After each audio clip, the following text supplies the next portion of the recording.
Hello and welcome to India at 100 Growing Responsibly and Safely Season 3.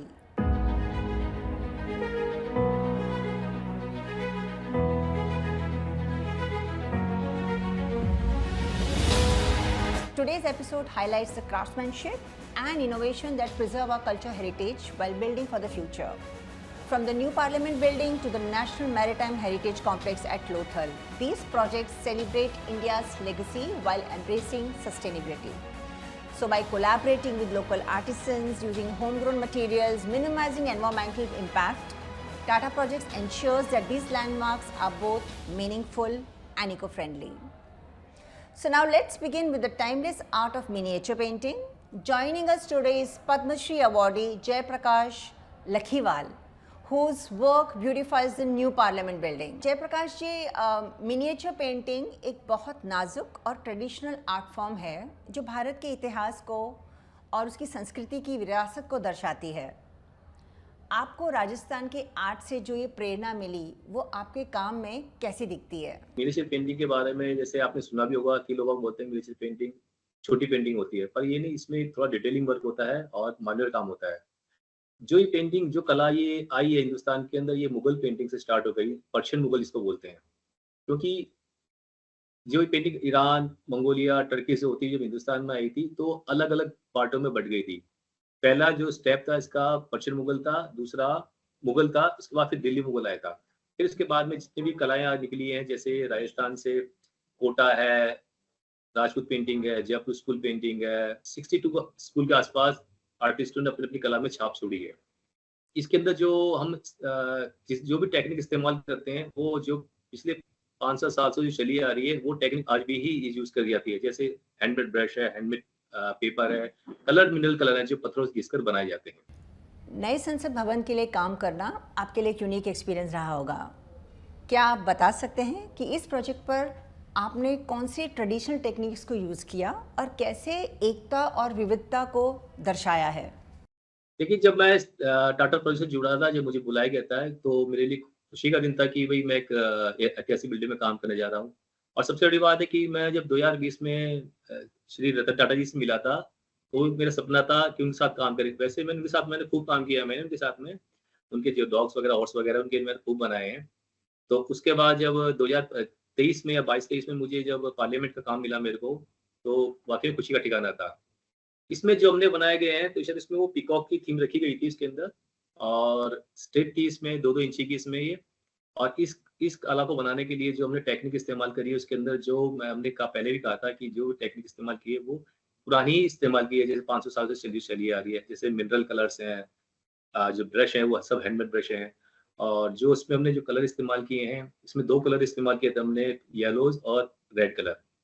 जो red colour है वो जो हम इसको अपनी पेंटिंग की भाषा में बोलते हैं, हम उसको बोलते हैं हंसराज कलर। जो ये पुराने कलर को, पत्थरों को निकाल के घिस के बनाया जाता है। और जो पीला कलर है उसको हम बोलते हैं पेवड़ी, येलो कलर। जो इसको भी पत्थर में खरल करके 2-3 दिन लगते हैं कलर खरल करने के लिए, तब इस कलर को शाइनिंग आती है और अच्छा कलर बनता है। ये 2 जो कलर हमने इस्तेमाल किए थे, जो लॉन्ग लाइफ होते हैं। आप जैसे पुरानी जितने भी म्यूजियम्स में पेंटिंग्स वगैरह देखते हैं, तो वही कलर इसमें हमने अपने नए पार्लियामेंट में यूज किया गया है। और सबसे बात, जब हमने इस पार्लियामेंट में जब मैंने काम किया था, तो हमारे लिए बहुत ही स्ट्रगल था, बहुत ही मतलब चुनौतीपूर्ण काम था, क्योंकि एक तो ऊंची हाइट थी, दूसरा बीच में स्क्वायर फोल्डिंग वगैरह बंधी हुई थी। तो कैसे इसको हम काम करेंगे? फिर मैंने, हमारी पूरी टीम है जो मेरे साथ 20-25 साल से मेरे साथ जुड़ी हुई है, हमने पूरी मेहनत से इस काम को किया। और जब ये काम निकल कर आया और जब मैंने स्क्वायर फोल्डिंग हटी, जब नीचे से देखा, तो वाकई में हमारे लिए खुशी का दिन था, क्योंकि हम नहीं सोच सकते थे, क्योंकि नीचे से देख काम करना, एक ऊपर से काम करना तो थोड़ा डिफरेंट होता है। और जो चीज़ बनकर आई और जिस नीचे से हम ऊपर देख रहे हैं, तो वाकई में चीज़ हमारे लिए देखने लायक थी। और जयप्रकाश जी, ऐसे भव्य और प्रतिष्ठित प्रोजेक्ट पर काम करने के दौरान आपने कई चुनौतियों का सामना किया होगा, और अब जब ये फाइनल स्ट्रक्चर आप देखते हैं तो कैसा लगता है? हर आर्टिस्ट की होती है उसकी भावना कि वाकई में, देखो आर्टिस्ट को क्या चाहिए? आर्टिस्ट को चाहिए कि उसको एप्रिशिएट, जो उसने काम किया उसको सराहा जाए। जितने भी वहाँ पे लोग थे, जितने भी टाटा प्रोजेक्ट में काम करने वाली टीमें थी, जो हमारे साथ जुड़ी हुई थी, सबने काम की तारीफ करी, हमारी तारीफ करी, तो हमारा भी मनोबल बढ़ा, हमारा भी प्रोत्साहन बढ़ा। वाकई में अच्छा लगा हमारे को, क्योंकि देखो पेंटिंग तो हम हर जगह करते हैं, लेकिन ऐसी जगह काम करना, ऐसी चुनौतीपूर्ण काम करना, तो हम सब के लिए बहुत ही लाभदायक, बहुत ही हमारे प्रोत्साहन वाला चीज़ होता है हमारे लिए। Thank you, Jayaprakash ji. It's incredible to see how traditional art continues to find relevance in today's spaces. Moving on, let's shift from the fine detail of miniature art to something much larger in scale. The 16,000 kg bronze national emblem that sits atop the parliament is one of the most iconic parts of the structure. Sunil Devre from Nagpur led the team that brought this to life. So welcome sir. हम सब जानना चाहते हैं कि आपने इस भव्य राष्ट्रीय प्रतीक national emblem को बनाने के लिए कैसी प्लानिंग और कोऑर्डिनेशन की? स्कल्पचर मिलने के बाद मेरे लिए एक बहुत बड़ा चैलेंज था कि ये स्कल्पचर 16,000 केजी का था और जो साइड था अपना सेंट्रल विस्टा का, उसके ऊपर ये लगाना था, ऑलमोस्ट 7th फ्लोर पे। उसके बाद हमने ये सोचा कि उसका पूरा एम्ब्लेम हम कास्टिंग करते थे, लेकिन वो ऊपर जाने के लिए बहुत हो ही नहीं सकता, पॉसिबल ही नहीं था। इसके लिए हमने उसका पार्टली कास्टिंग किया और ऑन साइट पे कम से कम 35 to 40 डिग्री में हमें वो काम करना था। तो उस वक्त हमने उसका पार्टली कास्टिंग कर लिया। पहले जो बेस का किया उसके 4-5 पार्ट्स किए, उसके बाद जो लेग्स का पार्ट था उसके 4-5 पार्ट कर लिए, फिर उसके बाद जो ऊपर जैसे लॉयन हेड तक हम चले गए। तो ये करने में प्रोसेस पूरा हमारा बहुत चैलेंजिंग था और टफ था। तो उसके लिए टाटा टीम ने भी हमें बहुत सपोर्ट किया, आर्किटेक्चरल टीम ने भी बहुत सपोर्ट किया, क्योंकि हर पार्ट को वेल्डिंग करके फिनिश करना था और एक टाइम लिमिट में हमें वो कंप्लीट करना था। और उसके बाद जब वेल्डिंग करते थे हम, तो हर पार्ट का वेल्डिंग के बाद फिनिशिंग, बाद में उसका दूर जाके उसका शेप को देखना है।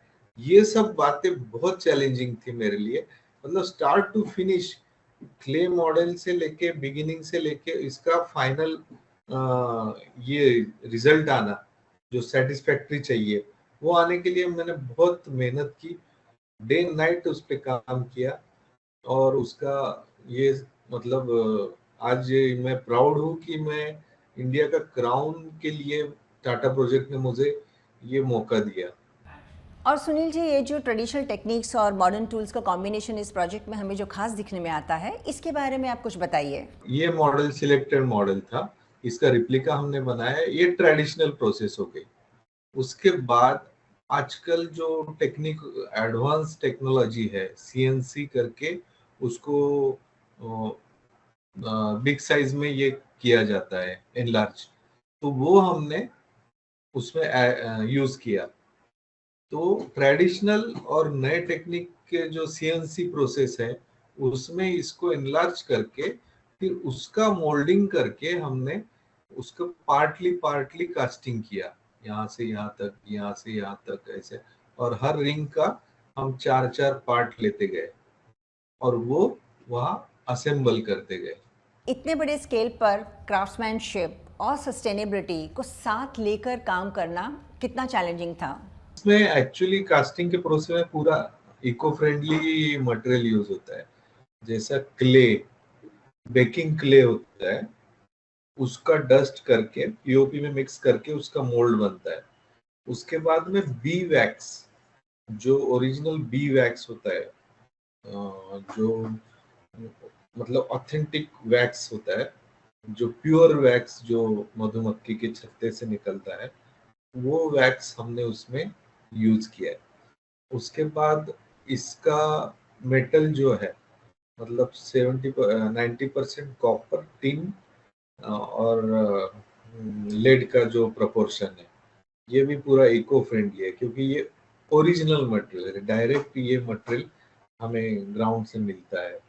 ये कोई मिक्स मटेरियल नहीं है, जैसे एल्यूमिनियम एंड कॉपर करके ब्रास बनता है, ये वैसे ये मटेरियल नहीं है।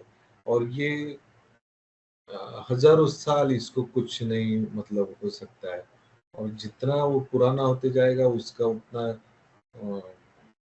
मेटल का एक अपना एक ग्लो उसका उभरते आएगा। और इसमें कोई भी ऐसा चीज यूज किया गया नहीं है जैसे कुछ इको फ्रेंडली नहीं हो। सब मटेरियल इसका इको फ्रेंडली था। और इसके लिए चैलेंजेस हमारे पास ये था कि इसको मेल्ट करने का जो टेम्परेचर है ऑलमोस्ट 1900 डिग्री पे ये मेल्ट किया जाता है मेटल। और वो हमने एकदम एक्चुअली हम कास्टिंग जो प्रोसेस होता है वो विंटर में ज्यादा कर लेते हैं, लेकिन इस बार हमने ये कोशिश की है कि पूरा समर सीजन था और समर सीजन में हमें बहुत चैलेंजेस आए। तो हम इसको मतलब थोड़ा ये टेम्परेचर डाउन होता है रात के समय, उस वक्त हम कास्टिंग करते थे। मतलब पूरा काम ये रात को ज्यादा करते थे। लेकिन जब वहाँ वेल्डिंग किया हमने तो हमने बहुत सारा ये फेस किया, स्ट्रगल हुआ हमें, क्योंकि टेम्परेचर ऊपर से 40 डिग्री तक पहुंच गया था दिल्ली का। और जो वेल्डिंग हम करते थे और ऊपर चढ़ के उसका design, even architect, even CPWD, Tata project, उनको भी वहाँ उसके पास जाके देखना पड़ता था वेल्डिंग को किस तरह से उन्होंने अंदर का स्ट्रक्चरल डिजाइन जो उसमें किया है उसका वेल्डिंग चल रहा था। साइमल्टेनियसली ये सब साथ में ही चल रहा था, अंदर का स्ट्रक्चर, बाद में बाहर का ये क्लाइडिंग मेटल का। तो ये सब गर्मी का जो हाइट हमने किया, उसके बाद हम 15 दिन तो हम सब बीमार ही हो गए थे। That's really amazing Sunil ji. आपके लिए ये प्रोजेक्ट कितना स्पेशल था और एक नेशनल सिंबल पर काम करना आपको कैसा लगा? एक्चुअली मुझे बहुत प्राउड फील हो रहा था जब उसका पीएम ने इनॉग्रेशन किया, और बहुत सेटिस्फैक्टरी महसूस कर रहे थे कि इंडिया का जो डेमोक्रेटिक कंट्री है ये, और उसका पार्लियामेंट का एक क्राउन, मतलब ऑलमोस्ट इंडिया का क्राउन बनाने के पीछे हम है। और टाटा प्रोजेक्ट की वजह से मुझे वो अपॉर्चुनिटी मिली। तो इसका जो मैं शब्दों में व्यक्त नहीं कर सकता हूँ, इतना मैं मुझे ये मिला इसका सेटिस्फैक्टरी। एक आर्टिस्ट को जो जरूरी होता है ये सब मुझे बहुत बूस्ट मिला। उसके बाद मैं और इंस्पायर हुआ। Thanks Sunil ji, that's really amazing.